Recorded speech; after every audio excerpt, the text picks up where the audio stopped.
Segunda questão da prova de 2013, 1 da USS, ela fala sobre metabolismo energético. Então, antes de fazer a questão, vamos fazer uma revisão sobre metabolismo energético. Eu coloquei aqui para vocês o resumo do processo de respiração celular.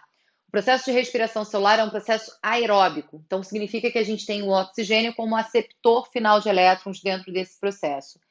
O oxigênio, ele vai aí, nesse caso, receber os elétrons que passam através da cadeia respiratória, e esse elétron ele vai se ligar ao oxigênio, o oxigênio também vai se ligar, aí, nesse caso, às moléculas de hidrogênio que ficam livres dentro da própria matriz mitocondrial, garantindo aí a formação da água. Então, a gente vai observar que esse oxigênio é consumido dentro do processo de respiração celular. Se não houver oxigênio, a célula não pode realizar a respiração celular. Se a questão estiver falando de células musculares, fiquem atentos. É o caso da questão que a gente vai fazer agora. A célula muscular é uma célula que faz tanto a respiração celular, que é um processo aeróbico, consumindo oxigênio para que esse processo aconteça, como também pode realizar um processo anaeróbico, que é a fermentação lática. Então, a célula muscular ela é uma célula anaeróbia facultativa. Na presença de oxigênio, ela faz a respiração celular. Na ausência de oxigênio, ela pode continuar produzindo energia, mas só que fazendo o processo de fermentação lática. Tudo bem? Vamos começar primeiro pela respiração, depois a gente fala sobre fermentação lática. Deixa eu pegar aqui minhas canetinhas que ficaram aqui no cantinho.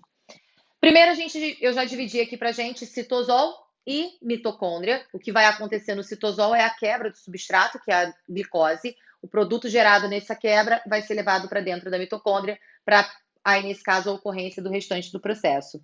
Se a gente estivesse falando da fermentação, a gente estaria falando só dessa primeira etapa, onde o piruvato está sendo formado, e aí a gente teria a reoxidação das moléculas de NAD sendo feitas quando a gente tem a produção do lactato. O próprio piruvato é aceptor final de elétrons dentro da fermentação lática, tá? Então, o piruvato recebe esses próprios elétrons e vai, aí, nesse caso, garantir a reoxidação do NAD no processo de fermentação lática. E, nesse caso, vai ter a formação do lactato como produto final desse processo. Se houver a presença do oxigênio, o piruvato que está sendo quebrado vai ser levado para dentro da mitocôndria. A quebra da glicose para a formação do piruvato garante para a gente a produção de 2 NADs reduzidos e 2 ATPs. O ATP já é a molécula direta de energia que a gente teria. E aí, nesse caso, esses NADs eles vão ser convertidos em ATP na última etapa da respiração celular, caso ela exista. Então, se o processo for aeróbico, esse NAD aí, nesse caso, ele vai ser convertido em ATP. Cada NAD reduzido, quando reoxidado, vai garantir para a gente 3 ATPs cada um deles, tá bom? Então, a gente vai ter aí, por exemplo, já que são 2 NADs reduzidos aqui, cada um deles, completando o processo de respiração celular, cada um deles vai gerar para a gente 3 ATPs. Então, esses 2 NADs vão garantir para a gente, lá no finalzão do processo, um saldo de 6 ATPs, né? 3 ATPs para cada um deles. Então, só essa primeira etapa já está garantindo aí para a gente 2 ATPs que foram produzidos diretamente, mais 6 ATPs que vão vir a ser produzidos com a realização da última etapa do processo da respiração celular. Brela, e se não tivesse essa última etapa do processo da respiração celular? Aí, nesse caso, a gente ficaria só com esses 2 ATPs, né? Porque se não houver a cadeia respiratória, eu não tenho como promover, nesse caso, a produção de ATP a partir de NADs ou FADs, que são, aí, nesse caso, os transportadores de elétrons que a gente vai ter ao longo desse processo. Cada molécula orgânica que está sendo quebrada libera prótons e elétrons que vão sendo transportados ao longo do processo através de transportadores específicos que são FAD e NAD. Tudo bem?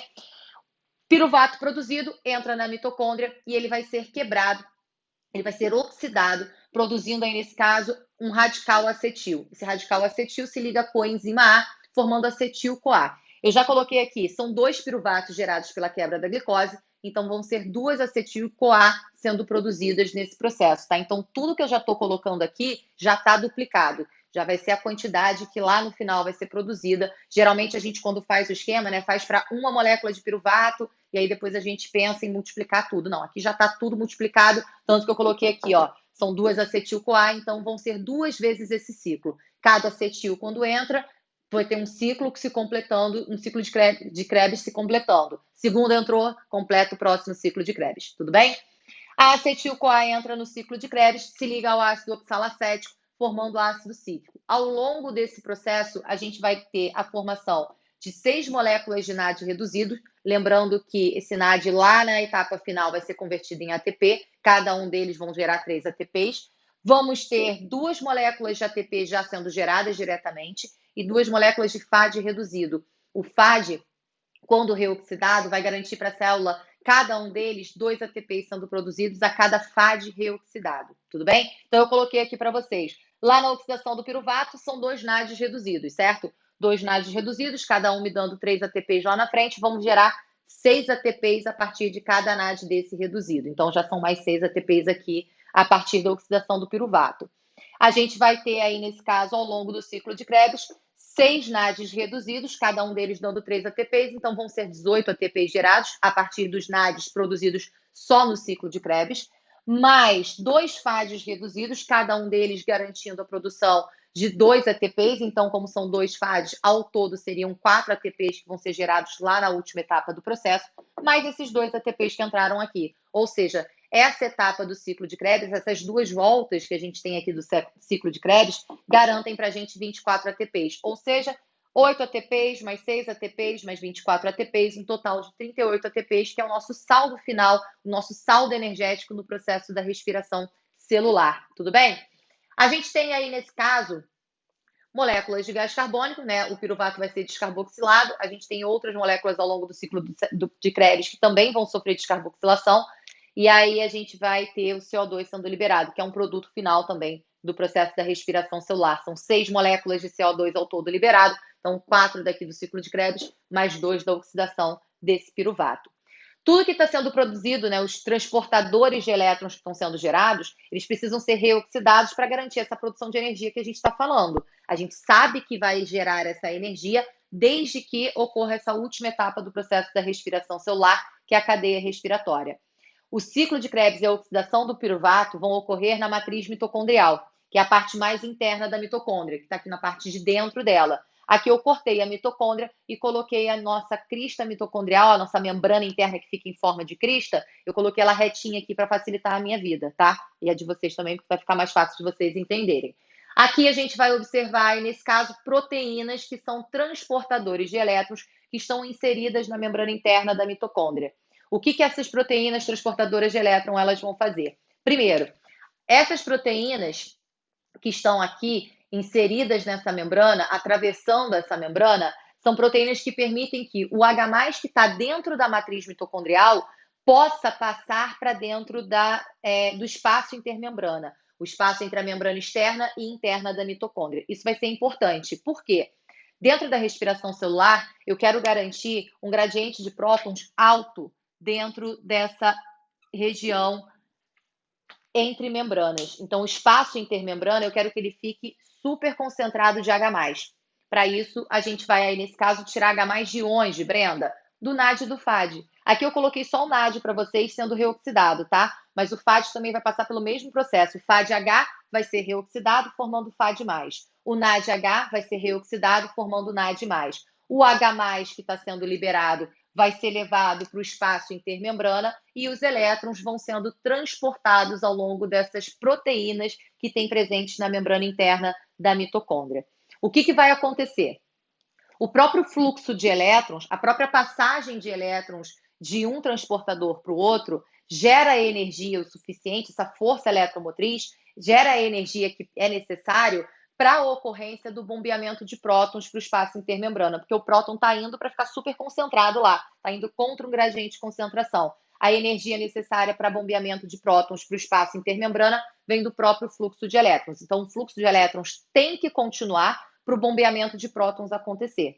O fluxo de elétrons tem que continuar para que mais NADs e FADs que estão sendo gerados ao longo do processo da respiração celular possam ser novamente reoxidados. Porque quando o NAD é reoxidado, ele se transforma em NAD+. E aí ele pode novamente participar dos processos de glicólise ou do ciclo de Krebs ou oxidação do piruvato. Quando o FAD+ é reoxidado, ele pode voltar a participar desse... quando o FADH for reoxidado, ele vai se transformar em FAD+, e pode voltar a participar do ciclo de Krebs. Então, a gente tem a continuidade desse processo justamente porque essas moléculas transportadoras de elétrons, que são os NADs e FADs, eles na última etapa da respiração celular, que é a cadeia respiratória, eles vão ser reoxidados, ok? Aí, nesse caso, o NAD vai ser reoxidado, o NADH vai ser reoxidado, formando o NAD+, o H+, bombeado para o espaço intermembrana, os elétrons passando ao longo da membrana interna da mitocôndria. A passagem de elétrons vai se dar da NADQ redutase, passando para a ubiquinona. A ubiquinona vai pegar esse elétron, vai transferir para a citocromo C redutase. A citocromo C redutase libera esse elétron para a citocromo C. A citocromo C, ela capta esse elétron e leva em direção à citocromo C oxidase. Daqui, não tem mais para onde ir. Então, o elétron vai ser liberado. Liberado para onde? Tem que alguém receber esse elétron. Porque o elétron da NADQ redutase, quem recebeu foi a próxima proteína, que é a ubiquinona. O elétron da ubiquinona, quem recebeu foi a citocromo C redutase. O elétron da citocromo C redutase, quem recebeu foi a citocromo C. E o elétron da citocromo C, quem recebeu foi a citocromo C oxidase. Então, a citocromo C oxidase libera esse elétron para quem?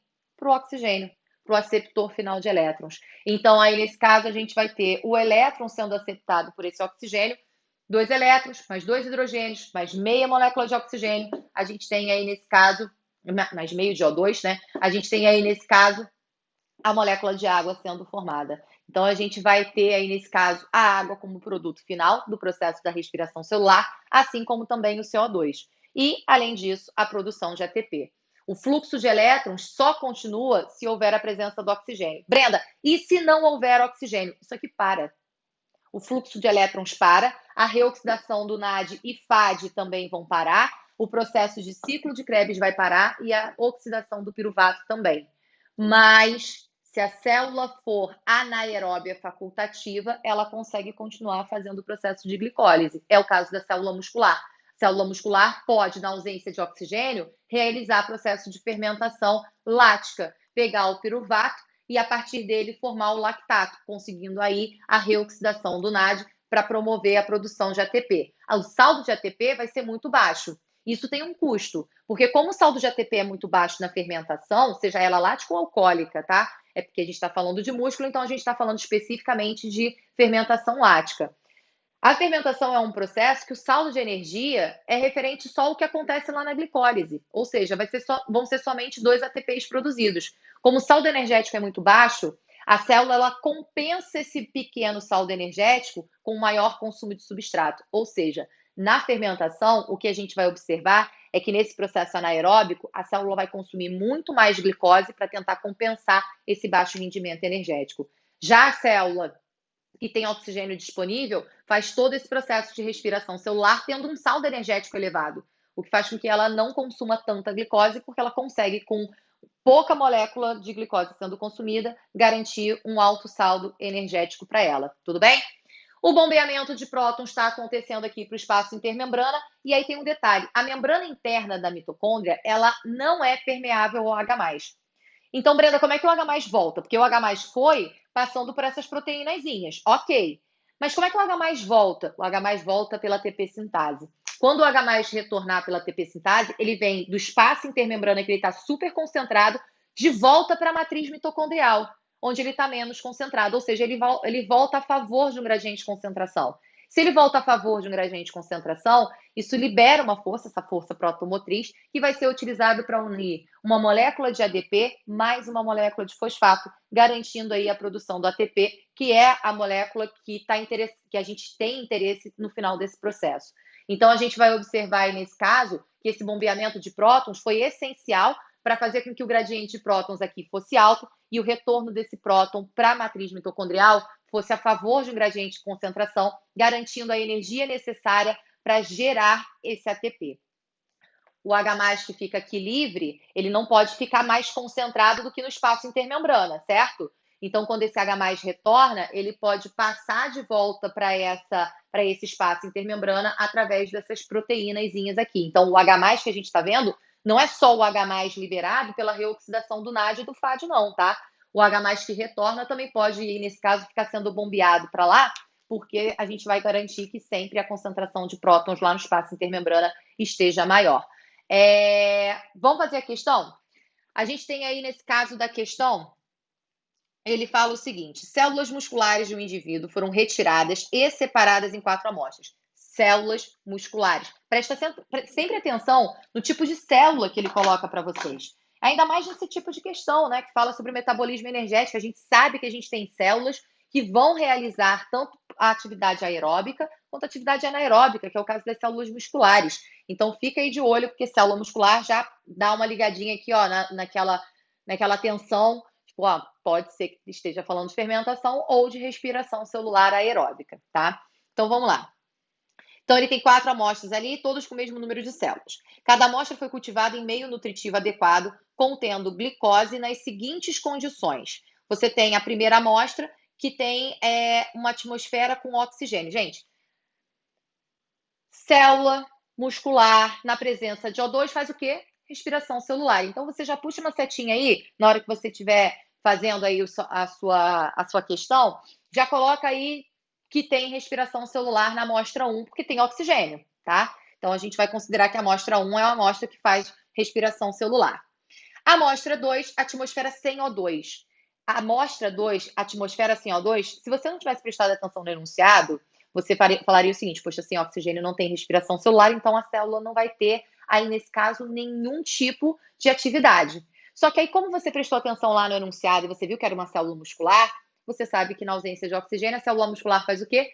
Fermentação. Então, a amostra 2, as células vão estar fazendo fermentação, porque não tem oxigênio para a realização do processo da respiração celular. Amostra 3 não tem oxigênio, então você pensaria primeiro, pô, então tem respiração celular. Só que aí tem um inibidor de glicólise. E o que ele coloca aqui pra gente é somente glicose. Então, não vem com essa de, Brenda, mas é porque eu pensei que na respiração celular pudesse usar também lipídios e proteínas e aminoácidos. Até pode, gente, mas a questão te dá essa informação? Não. Por que raios você vai inventar de colocar isso na questão? Então, usa o que a questão te dá. A questão, inclusive, tem um gráfico que mostra os resultados do experimento. E o gráfico é baseado justamente no consumo de glicose. Não tem nenhum outro substrato, tá? Se ele tivesse perguntado para você se o processo, mesmo na ausência de uma enzima que promove glicólise, poderia continuar, você poderia dizer que o processo de respiração celular pode acontecer mediante a quebra de carboidratos, como a glicose, ou mediante a quebra de lipídios e aminoácidos. Aí daria, mas aqui na questão ele fecha a questão para ser glicose.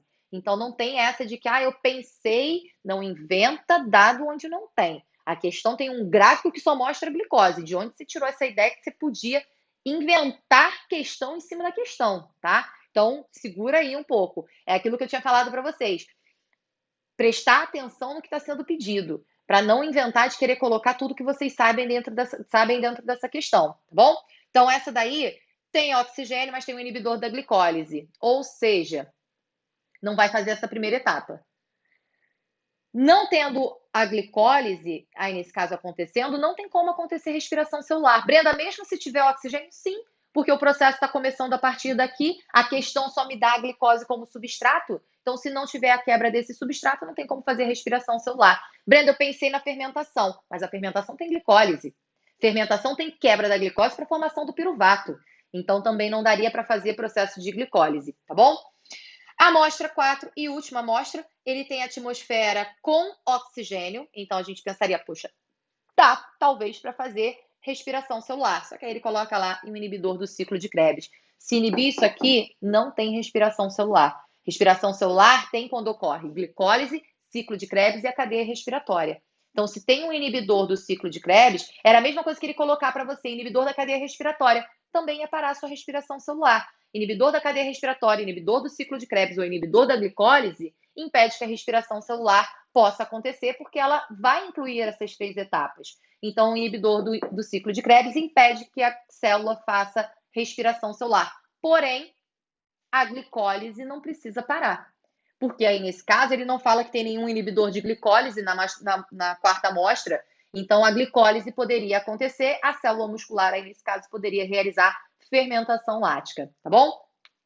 Considerando cada uma das 4 amostras, explique os mecanismos fisiológicos que justificam as diferentes quantidades de glicose por elas consumidas. Aí, nesse caso, você vai colocar amostra por amostra, tá? Que fica mais fácil para você responder. E aí você pode colocar de forma sucinta. A amostra 1, na presença de oxigênio, as células realizam respiração celular, que é um processo com alto rendimento energético, promovendo menor consumo de glicose, como mostra o gráfico. Já a amostra 2 apresenta uma atmosfera sem oxigênio. Na ausência de oxigênio, as células musculares realizam fermentação lática, promovendo aí um maior consumo de glicose para compensar o seu baixo rendimento energético. Olha aí, você pega o gráfico e junta com o que você sabe para justificar o porquê que esse consumo de glicose é maior, né? Consome mais glicose para compensar o baixo rendimento energético desse processo. Se você quiser colocar que gera somente 2 ATPs, e isso gera, aí, nesse caso, maior consumo de glicose para compensar esse gasto, esse baixo rendimento energético, está ótimo também. Amostra 3. Amostra 3, aí, nesse caso, a presença de um inibidor de glicólise impede a realização tanto da respiração celular quanto do processo de fermentação lática. Sendo assim, esse consumo de glicose, aí, nesse caso, ele vai estar praticamente zerado, porque você tem. A gente não pode dizer, Brenda, eu achei que tivesse zerado. Se você achou que tivesse zerado, você ignorou o gráfico. Porque aí vocês começam a pensar, pô, se está inibindo glicólise, então está zero esse consumo de glicose. Só se o gráfico tivesse em zero, tá? O gráfico está em zero. Mas eu achei, gente, esquece isso, porque vocês são tão cabeça dura que vocês colocam uma coisa na cabeça, não importa se o gráfico diz o contrário, você quer colocar aquilo que você acha. Não estamos aqui para colocar o que a gente acha, estamos aqui para ler um gráfico. O gráfico está zerado, a glicose? Então você vai dizer que praticamente não há consumo de glicose. Porque aí você mostra que está quase zero, mas você não diz que está zero porque o gráfico também não te disse. Como é que você vai afirmar uma coisa que o gráfico não te deu? Tá bom? Então, aprenda a ler o gráfico, respeitar o gráfico e guardar aqui, ó, o seu sentimento para você. Brenda, mas eu achei, entre você achar e aquilo estar sendo representado no gráfico, existe uma grande diferença. Há aí uma distância muito grande que a gente precisa respeitar. Então, praticamente não há consumo de glicose. Combinado? Vamos combinar isso? A gente, apesar da gente achar, a gente vai primeiro ler, a gente vai primeiro prestar atenção, a gente vai interpretar aquela imagem, aquele gráfico, aquela tabela, porque a tabela, o gráfico, a imagem é que vai ditar as regras da sua resposta. Então, por mais que você ache, você vai aí, nesse caso, primeiro ler aquele gráfico, entender aquele gráfico para poder dizer alguma coisa. Então, aí praticamente não há consumo de glicose. Eu não posso afirmar que não há. Então, praticamente não há consumo de glicose. E a quarta amostra, você tem aí, nesse caso, uma atmosfera com oxigênio, um inibidor do ciclo de Krebs. O inibidor do ciclo de Krebs impede que a respiração celular aconteça, porém, a primeira etapa do processo, que é a glicólise, pode ocorrer e permitindo, assim, aí, nesse caso, a realização do processo fermentativo. Então, a amostra 4, aí, nesse caso, segue a mesma tendência do que a 2. Se você quisesse, inclusive, para facilitar, você poderia colocar nas amostras 2 e 4, ocorre um processo de fermentação. Na amostra 2, a ausência de oxigênio permite que apenas o processo de fermentação lática aconteça, e na amostra 4, o inibidor do ciclo de Krebs impede que a respiração celular aconteça, mas permite que a etapa de glicólise ocorra, permitindo, assim, a fermentação lática nessas amostras de células. Tranquilo? E aí a mesma justificativa, né? Como a amostra 4 indica para a gente um processo fermentativo, há um alto consumo de glicose para compensar o baixo rendimento energético. Então, daria realmente para você juntar aí as respostas 2 e 4. Amostras 2 e 4 indicam um processo de fermentação, onde há um alto consumo de glicose para promover, aí, nesse caso, para compensar o baixo rendimento energético desse processo. Tranquilo? Fizemos aí uma baita revisão e ainda resolvemos a nossa questão. Eu vou sair para que vocês possam printar essa imagem da tela, tá? Para que vocês possam ter esse resumo, caso vocês queiram. E aí a gente continua depois com a próxima questão.